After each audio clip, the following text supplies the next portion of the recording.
Anitha ഡെന്റിസ്റ്റിന്റെ appointment എടുത്ത് കാത്തിരിക്കുകയായിരുന്നു. അന്ന് ആദ്യമായിട്ടാണ് അവൾ ഡെന്റിസ്റ്റിനെ കാണുവാൻ പോകുന്നത്. അവൾ ഡോക്ടറുടെ റൂമിന്റെ വെളിയിൽ എഴുതി വെച്ചിരുന്ന നെയിം ബോർഡ് വായിച്ചു. John Prabhakar MDS. അവളത് ശ്രദ്ധിച്ചു.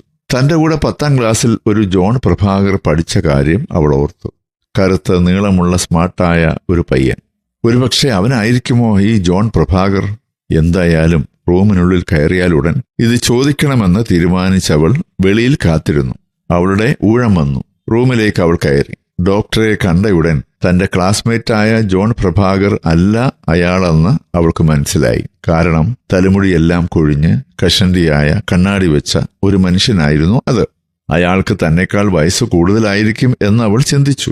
അനിതയുടെ പല്ല് പരിശോധിച്ചു കഴിഞ്ഞ ഉടനെ അവൾ വെറുതെ ആ ഡോക്ടറോട് ചോദിച്ചു, നിങ്ങൾ സെന്റ് സേവ്യർ ഹൈസ്കൂളിലാണോ പഠിച്ചത്?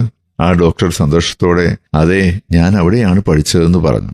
ഏതു വർഷമാണ് 10ാം ക്ലാസ്സിൽ പഠിച്ചതെന്ന് ചോദിച്ചപ്പോൾ അല്പം ചിന്തിച്ചിട്ട് 1987 ഡോക്ടർ മറുപടി പറഞ്ഞു. അപ്പോൾ അനിത ഉത്സാഹത്തോടെ നിങ്ങൾ എന്റെ ക്ലാസ്സിലുണ്ടായിരുന്നല്ലോ എന്ന് പറഞ്ഞു. അപ്പോൾ കഷണ്ടിയായി കണ്ണാടി വെച്ച് അല്പം പ്രായം തോന്നിക്കുന്ന ആ ഡോക്ടർ അവളെ സൂക്ഷിച്ചു നോക്കിയിട്ട് നിങ്ങൾ എന്നെ ഏത് വിഷയമാണ് പഠിപ്പിച്ചതെന്ന് ചോദിച്ചു. അനിതയ്ക്ക് അത് അവളെ എടുത്തെറിയുന്നത് പോലെ തോന്നി. അനിത തന്നെ വളരെ പ്രായം കുറഞ്ഞ ആളായും ഡോക്ടറെ പ്രായമുള്ള ആളായും ചിന്തിച്ചപ്പോൾ ഡോക്ടറും തന്നെപ്പറ്റി അപ്രകാരം തന്നെ ചിന്തിച്ചു.